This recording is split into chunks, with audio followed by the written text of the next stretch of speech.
These destinations are so unreal people think the photos are fake. I speak to you now with that small, astonished smile we all wear when confronted by the impossible made real. As the world map unfurls beneath a slow cinematic score, pins bloom like constellations. A soft pin and zoom will take us island sands, salt plains, neon city forests, mountains that look as if a painter has spilled pigment across the earth. I will guide you quietly, reverently, through 8 places that challenge our sense of the plausible, where light, geology, water, and human ingenuity. There will be drone breaths, close-up whispers of texture, and subtitles that echo the ideas you feel but cannot yet name. Stay with me. These are not photographs stitched by trickery, but real corners of a generous planet, waiting to astonish us if only we pause to look. The music will swell, the map will zoom, and we will begin. Let us go. I first encountered Socotra in my imagination, long before I saw it with my own eyes, summoned by photographs that refused to fit the atlas in my study. From the air, the island is a scatter of ochre and green edged by blue, so clear it seems to be a membrane between worlds. Upon landing, the dragonblood trees stand like sculpted umbrellas. Thick trunks, gnarled limbs, canopies that do not imitate any ordinary forest. Their silhouettes are so peculiar one might believe a painter trimmed them. They drip resin. They look like the flora of some alien planet given to patient artisans. Isolation is part of their perfection. Socotra sits in the rough embrace of the Indian Ocean, cut off from mainland influences. Endemic plants, frankincense relatives, strange succulents, delicate shrubs, crowd the soil with forms we rarely see elsewhere. When I glide above in a drone, the shadows create moods: loneliness, resilience, ancient patience. The camera lingers because each angle reveals a new eccentricity. The eyes want to catalog, but the heart simply wants to keep looking. Visually, the composition is almost absurdly graphic. Deep reds of volcanic rock, pale sands, and the emerald of scrubbier patches of life. Local fishermen and Bedouin camps punctuate the landscape. Tiny human commas in a scene that feels suspended in time. I lead you now beneath the earth to Waitomo, where a hush so complete it seems created for reverence encloses a subterranean cathedral of light. In the darkness, thousands of glowworms dangle like stars from a ceiling of stone. They are not the trick of technology, but the slow, luminous work of living creatures. As our small boat glides, the still water mirrors the pinpricks above. The effect is an inverted cosmos. One can feel oneself small and terribly honored. The glow is cool, intimate, impossibly delicate. It invites silence rather than applause. The sensation is almost tactile. Our hands touch the boat rim. The air is cool and damp. Our breaths visible soft scrape of oars. Distant drip of mineral tears from stalactites. In this hush, the mind unclenches. Visitors rest their hands lightly on the rim, as if touching the edge of a dream. The glowworms, Arachnocampa luminosa, paint the cave with living light. Single glowing patch, vast stone-ribbed vault, human figure dwarfed by subterranean architecture. Close-ups of shimmering threads, slow pans reveal the ceiling as a sky. Subtitled, low emotional music holds the moment. Fragile cave ecosystems are easily disturbed. Conservation here is an act of stewardship. Guides speak in reverent tones about preservation. Photographs can mislead. Overexposed glow looks otherworldly, but the truth is biological. Luminous larvae, patient and purposeful. Exit to daylight is suddenly loud and bright. The contrast sharpens that interior starfield.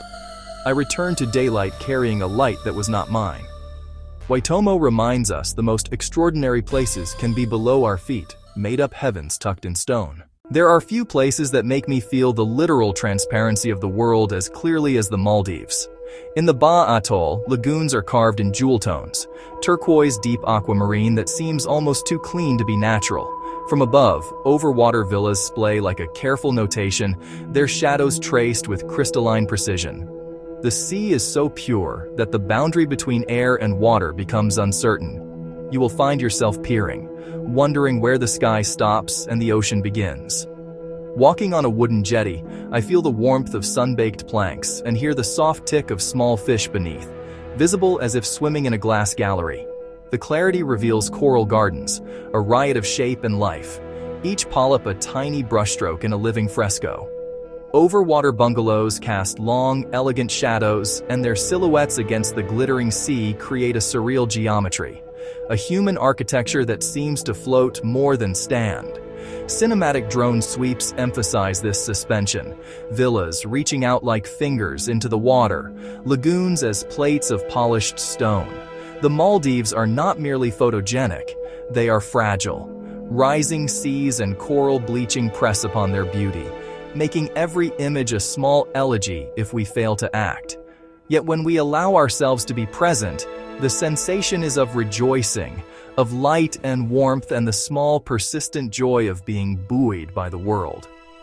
Subtitles can anchor the viewer to facts about conservation while the camera indulges in the sensual pleasures of turquoise depth. At dusk, the colors deepen and become molten. The water takes on a dark velvet punctuated by the bright, almost electric life of reef fish. Nighttime brings another form of wonder. Bioluminescent waves occasionally wash onto shore, neon tracings that seem to sign the water with secrets. For a few blessed moments, the Maldives show us both the clarity of day and the mystery of night, each as unreal and real as the other.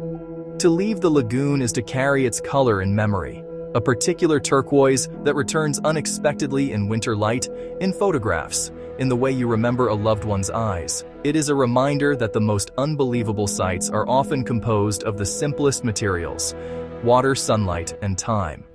Hold that. Hallstatt is the sort of village that makes the heart slow down a wooden sigh beneath steep, green alpine ribs.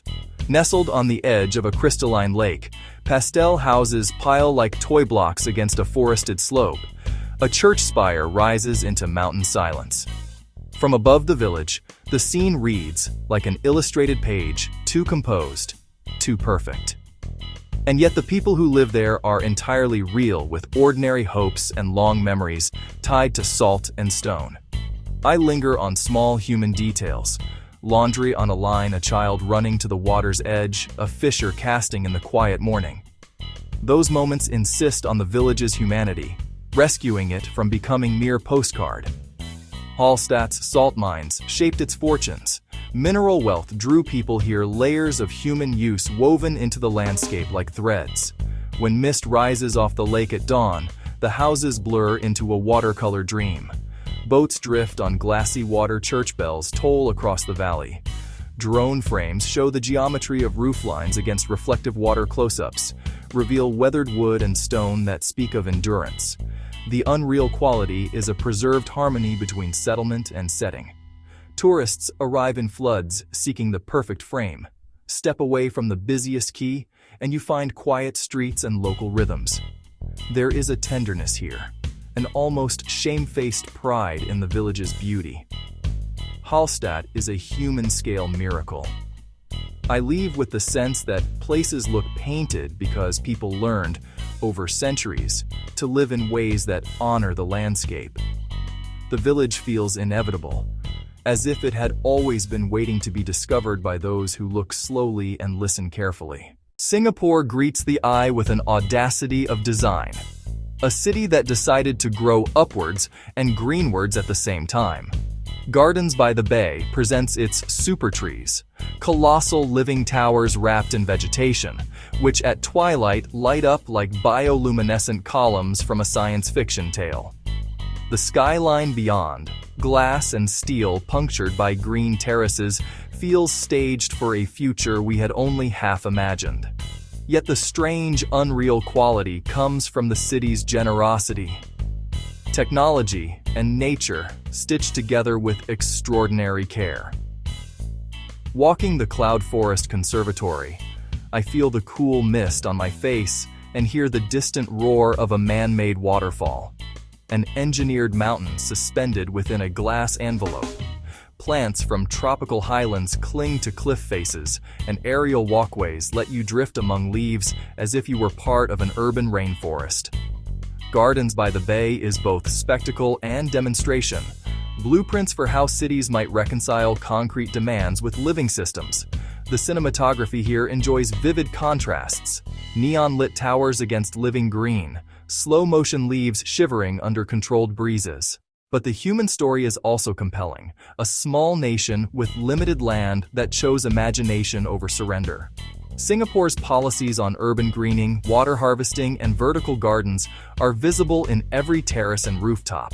This makes the city feel less like a film set and more like a carefully tended experiment in coexistence.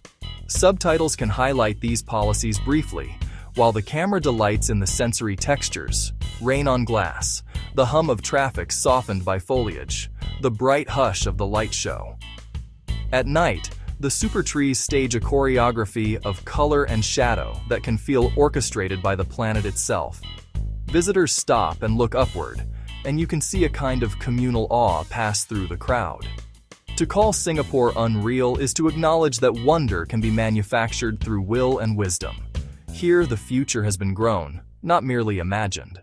The Zhangye Dangxia landforms are a geological canvas composed of layers of mineral and time, folded and lifted into an array of crimson ochre gold. From a distance, the mountains look as if a child has swept a palette across the earth, yet the truth is far older and more exacting. Sediments laid down over millions of years were compressed, tilted, eroded to reveal the stripes, a temporal barcode of the planet's deep history made visible as color. Walking along the designated boardwalks, I am struck by the immediacy of the color. It is not flat. Bands curl and break, catching light differently as the sun arcs. Dawn and dusk are decisive moments here. Low-angle light accentuates the striations, casting long shadows that emphasize folds and hollows. Photographs online sometimes seem surreal in person. They are simply the patient work of minerals and water coerced by tectonics into a stage set. The geology invites a contemplative pace. Standing beside a rust-red ridge, I feel an ancient calm, the slow kind that deep time teaches. There is a science to the spectacle. Guides explain how red comes from iron oxide. Guides explain how differing sediment layers reflect shifts in climate and environment long ago. Such explanations deepen, not diminish, the sense of wonder. For cinematography, Zhangye Dangxia rewards patience and subtlety. Long, slow crane shots that reveal banding across the ridgelines, close-ups of grain and flake where erosion has exposed textures. Subtitles can introduce quick geological context as the camera drifts. In that marriage, the scene becomes richer, not less magical. When I leave the Dangxia Mountains, their colors remain in the mind like a hymn. They remind us that beauty can be a record, a chromatic archive of planetary processes. Sometimes the unreal is merely the visible handwriting of time. To encounter a bioluminescent bay is to watch the ocean learn to write in light. In places like Mosquito Bay, Vieques, the water itself becomes a living ink, each stroke traced by microscopic organisms that glow in response to movement. Row a kayak and the paddle leaves a luminous wake. Step into the shallows and your feet stir a galaxy beneath you. This is not special effects. It is the nightly alchemy of biology. A response honed by evolution, producing a spectacle that feels like a private aquatic aurora. The sensory memory is profound. Cool air, hushed voices, the sudden startling clarity of marine phosphorescence. It is intimate rather than vast, a personal constellation that follows your hands and feet. Our cameras, cautious and patient, catch streaks of blue-green that look unreal on screen. The soundscape is quiet. Even conversation lowers in deference to the glow. There is also a fragile ecology behind the spectacle. Mangrove roots, seagrass beds. Guides speak softly about boats. Guides speak softly about light pollution. Guides speak softly about chemical runoff and habitat protection. The magic is wrapped in responsibility. Witness with care. Cinematically, nights on the bay demand a delicate approach. Long lenses, slow motion, close-ups of water eddies lit by life.